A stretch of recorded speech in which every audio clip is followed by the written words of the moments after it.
Some may think of spring as a season of renewal, but for me, fall might be the most invigorating time of year. Back to school season means new students, new lessons, and new opportunities to learn about our township. In this episode of Living in Bloomfield, we check in with youth mentoring, look back at a cultural celebration on our high school campus, and mark a milestone with lifelong learners at Senior Services. Learn all about living in Bloomfield.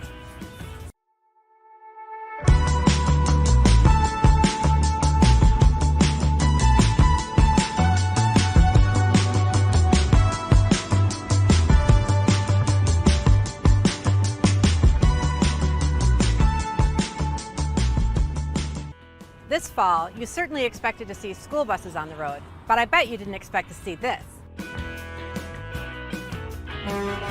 The Bloomfield Township Fire Department received this brand new custom-made vehicle in early September.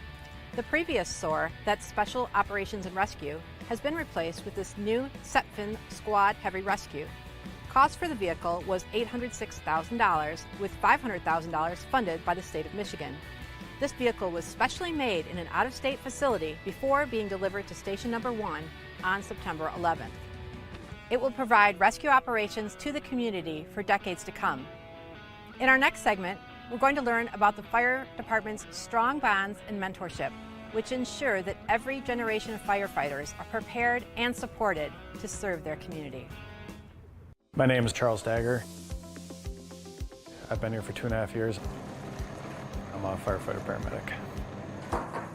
I'm Cole Heidenberg.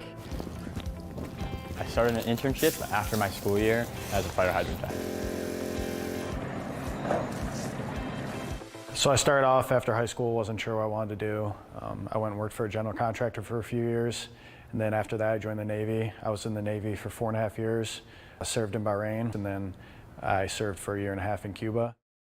Got out, was going to school for about 1.5 years, fell into firefighting. I remember a school counselor once mentioned it to me as a possible career option. Started looking into that, went to EMT, did fire academy at OCC, and then I got hired at Bloomfield Township Fire Department. From the day I was born, I've never wanted a desk job. I never wanted anything that was just going to be the same thing every day. In 2nd grade, this fire department actually came to our school just to do a fire week. It drew me right in. I was so fascinated by everything and thought it was the coolest thing. My parents were like, hey, you always talk about firefighting, why don't you look into that? I kind of fell in love with the atmosphere, the culture here. Here I think we try to really put an emphasis on respecting lieutenants and the rank structure and just the closeness of the guys. We all eat dinner together. We all hang out outside of work, so those definitely kind of natural fits for people who are coming out of the military. It's a pretty good mix right now. We definitely have a lot of young people currently. We've hired a lot of people in the past 2 years since I've been hired. I think I have 10 people under me right now, and I've only been here for 2.5 years, but we also have a lot of senior guys that have a lot of knowledge to pass on to us. In the fire service, I think it's especially important to have senior guys that can pass on that knowledge, because until you've been in the situation and seen the different things that we have to deal with, it's hard to know for a young guy how to respond to it. Eventually we're going to be in that situation. We're going to have to make those decisions. It's invaluable, the knowledge they pass on. I really enjoyed watching the things that they're fluent in. So watching them go from just, relaxing and sitting in a chair to doing some crazy vehicle extrication. They all know what to do and exactly what process they're looking for. It really helps because some of the veterans, they think differently, they've learned differently. So meeting a young guy who knew what he was doing and was able to teach me the ways of the fire department was really helpful. It's so important to pick the brain of the people that came before you. The knowledge they've gathered over a 20+ year career in the fire service, it's super important. I think it's very important to mentor younger guys that are coming up underneath you. So I think the more we mentor young people, teach them the importance of these jobs, blue-collar jobs, fire service, any type of service job, the better we'll be as a society. He showed me what firefighting and being a paramedic was like. I know that I can always think back to what he would do and treat him like a good mentor to me.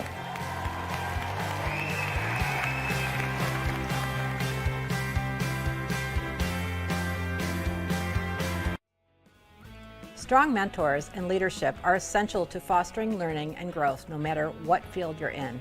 But perhaps nowhere is it more clear than in public schooling. This school year brings a new educational leader with Bloomfield Hills Schools' new superintendent, Rick West.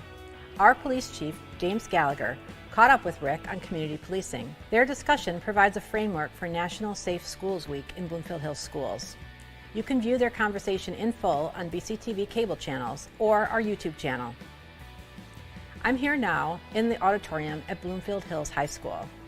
At this venue, students act, sing, dance, and work behind the scenes creating props, costumes, or running tech for live stage productions.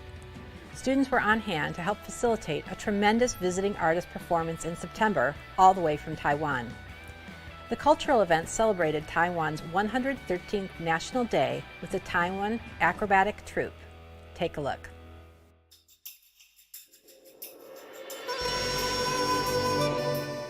We are bringing in an amazing acrobatic troupe. And they are traveling all the way from Taiwan to Michigan to present it to us a beautiful presentation to introduce Taiwan's very rich culture. We are celebrating the 113th National Day of the Republic of China from Taiwan. And we have an amazing troupe here today of acrobats, and they're beautiful and they're amazing. Feathers that are balancing and throwing things on your head. I can't even imagine doing what they did. They are from the National Taiwan College of Performing Art. They combined all the Taiwanese different culture together. I always think that want to see how they tell the Taiwan story. Michigan is very special because our Taiwanese American community is vibrant here. They are one of our main allies and an important structure. So the fact that we're building an even better Michigan connection, with the governor going to Taiwan twice and building the connections, it is amazing because we'll get the influx of that culture here as well. Michigan has so much to offer. It's an automotive city, so everybody come into here. You know, if you are Taiwanese, we are very well educated, and everybody trying to come here to pursue their dream. Taiwan is an immigrant country, so does the United States. We are perfect natural allies. Now we're working together to make the next generation more competitive. I think now more and more people want to know about Taiwan, want to make a friend with Taiwan, and also the culture seems the best way to connect people together. For an event like this, people just so anxious, eager to participate. I live in Bloomfield for almost 40 years, and all my 3 kids graduate, so I know Bloomfield so well. Having something like this here is a true honor. It's something that of all the places they could have picked in Michigan, they chose Bloomfield Hills High School. What I loved about growing up here is you truly did learn about other cultures. So when you grow up with diversity, it's normal. And you see what you have in common with each other instead of what your differences are. I'm considered the first generation of the immigrant. Our kids who are the second generation, they already grow up and they have their kids too. It is very important for us to pass along the heritage of all of the Taiwan's cultures, such a vibrant culture that our children should really understand, and to inspire their interest to trying to get to know more about where they're coming from, the country, the land, the motherland, that where their parents coming from. It's important to have cultural acts such as what we saw today, because the more we learn about all the different cultures, the more we can accept and understand each other.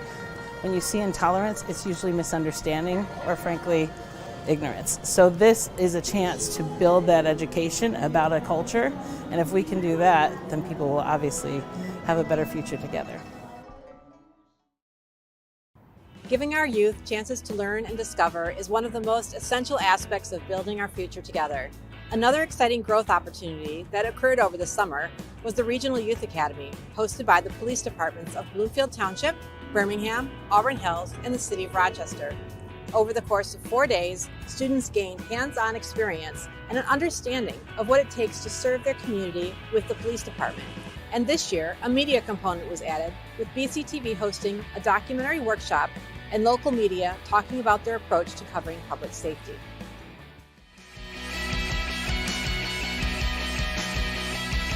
Why did you go? Because I'm heavily intoxicated.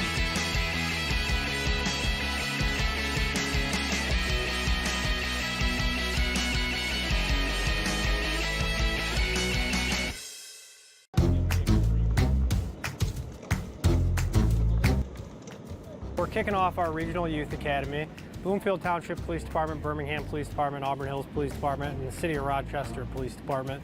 We get together and we host what's basically a camp. High school age students, boys and girls, we get them in here and we show them just a quick preview and glimpse of what we do as police officers every day and some of the more exciting things that we get to do in our job. The biggest thing is it shocks me year after year seeing these kids come out who are interested in what we do, whether they want to be police officers or not, whether they have any police background in their family. Getting the interest is shocking to me, and it's really keeps me optimistic that these kids are wondering what we're doing, they want to learn about what we're doing, and they want to be a small part of it. Good afternoon. My name is Seamus Phillips, Officer Seamus Phillips. I mean, I've always been kind of interested and drawn to something like law enforcement, federal, something like that, or maybe military. It keeps me and my community safe, and my family, and I think that's, important for everybody. I'm really interested in true crime and overall interested in law enforcement. So I just wanted to get some experience with hands-on things and see if it's something I really wanted to look forward going into so I could have that experience. Then we got into talking about some traffic stops, and that was super fun. Got to pull some people over, got to chase somebody down. That was pretty fun. My favorite aspect so far is definitely the traffic stops and stuff. My person who I was pulling over, she got out of the car and I asked her to get back in the car. It looked like she was going to go back in. She ended up shutting the door and running off, and I immediately took off running after her. And I ended up catching her and placing her under arrest. I really like doing the CPR and the tourniquets. It's definitely one of the things that I found most important about it. Stop the Bleed was something new and something different, so I was a little uneasy going through that, but learning about it, I got more knowledge about it, and I feel confident that I am able now to do a tourniquet. We're always looking for ways to interact with our youth and get them engaged. It allows youth an in-depth look at law enforcement from our perspective and kind of gives them a hands-on experience. It bridges the gap between law enforcement and the youth, brings us together.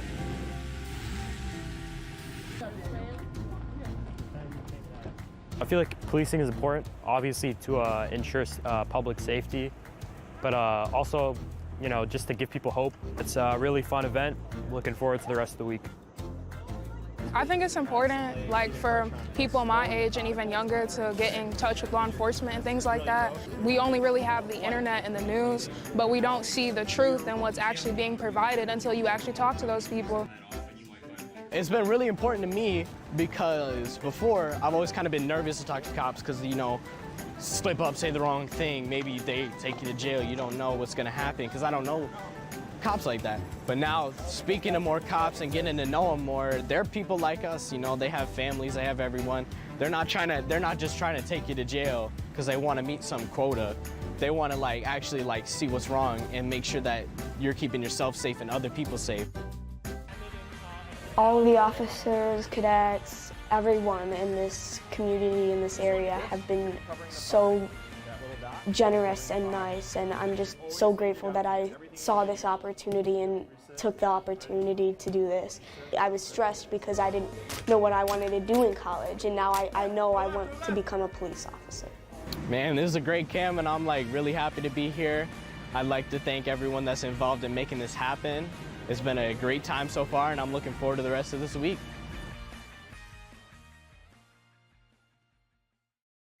Here at BCTV, community access television has been evolving, which means it's a broader look at what content is today and how it's produced. On September 25th, we proudly hosted a day of digital literacy workshops right here in our studio. Attendees learned the basics of documentary filmmaking, camera composition, Photoshop, and watched a live podcast recording. Following completion of key presentations, attendees qualified to produce their own shows here at BCTV. Interested in what you may have missed? You can always reach out to the cable department using the information below or drop by during our regular business hours to say hello.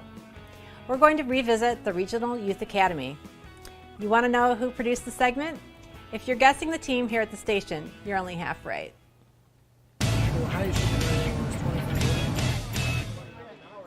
So if you can't get there safely?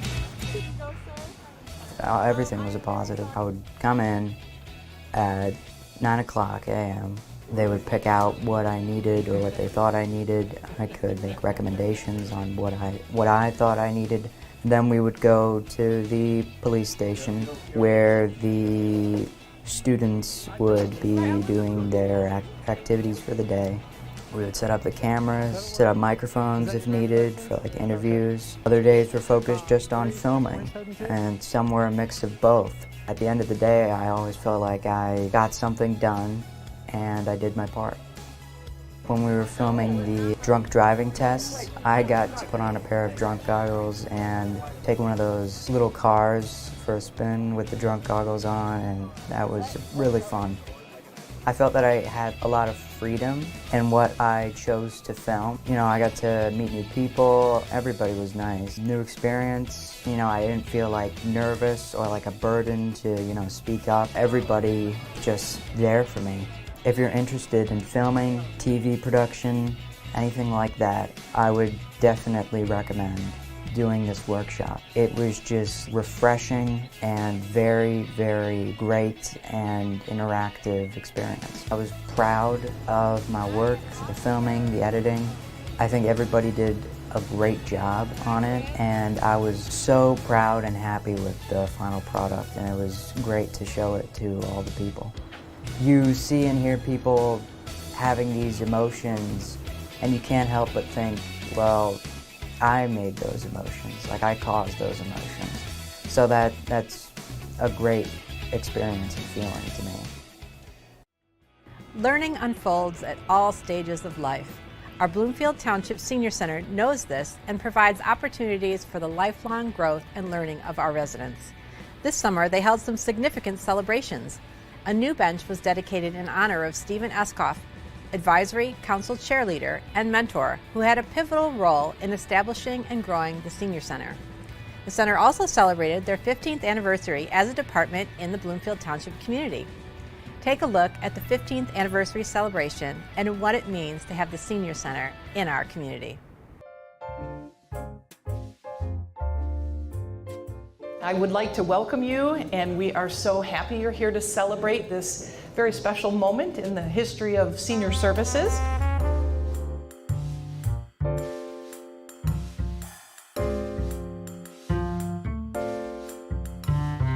It's super important, and there's so many baby boomers and people aging right now. They need to be able to have a place they can go where they feel safe, where they feel comfortable, where they can have social time, where they can move their bodies, where they can get help with services like Meals on Wheels, and just be able to have the camaraderie and make new friends, you know, and just have some place to go. Especially if somebody loses a spouse, or, you know, they can come and they'll relate to other people that are here, you know.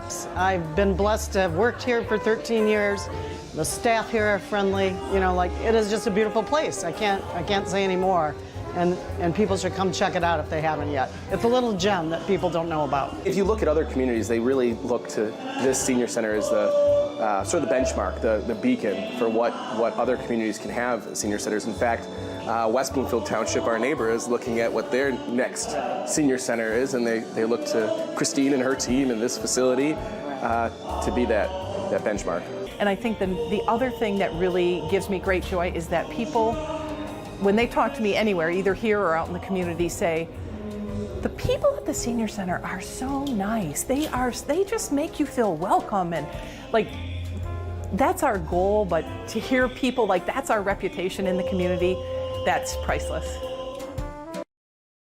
Our last stop takes us to the Birmingham Bloomfield Arts Center, where the Birmingham Bloomfield Cultural Arts Committee hosted its 29th annual Cultural Arts Awards in mid-September. We caught up with one of the committee chairs and this year's award recipients to learn more about this celebration and the impact for honorees of a hometown recognition. The Cultural Arts Award is for a person in the Birmingham Bloomfield area who has made significant contribution to the arts in our community. And they can be in the visual arts, in the performing arts, the literary arts. We started this award in 1997. It was the brainchild of the late Maggie Allesey, who was an active member of our board. She thought we had a lot of wonderful people in the community that should be recognized. Anyone can nominate someone. The nominations are open for a period of weeks, and then we invite people to serve on a jury, and the jury makes the selection based on the things that they study from a packet that's provided from the nominations. The jury really liked Hetty Blatt's work and the impact that she's had on students and young people, setting them up to go forward with a love of the arts. I have always been an art supporter.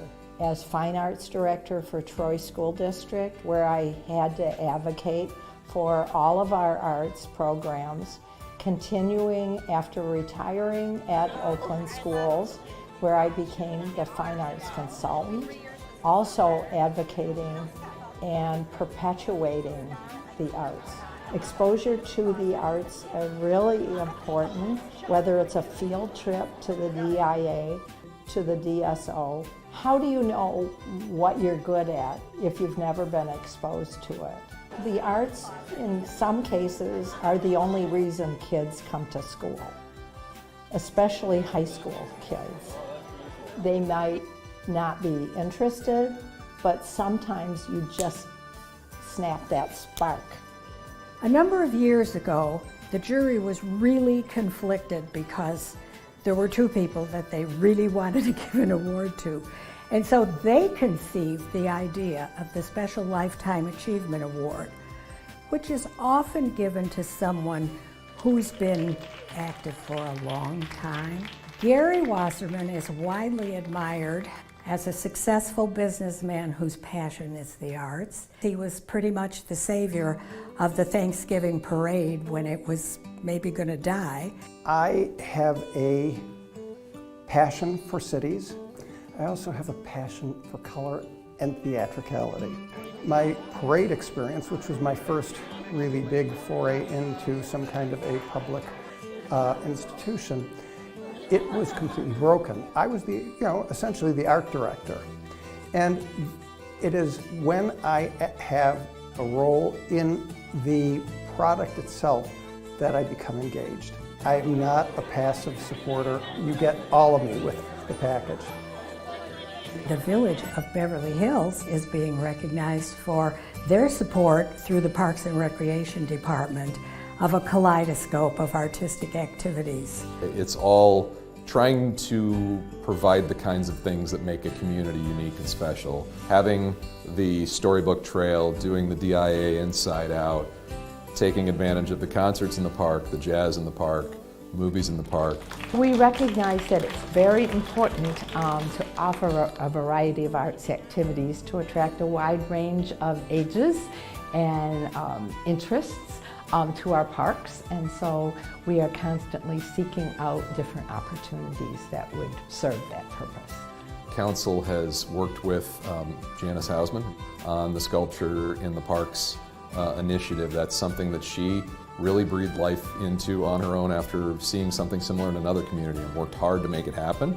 And now we've got a lot more sculpture that is available throughout our community. I think all of us on the Parks and Rec Board and associated with the village were very thrilled to be recognized for the work that we've done. Many of these people have regional, national, international recognition, but there's just nothing like being recognized by your hometown, and they find it very touching.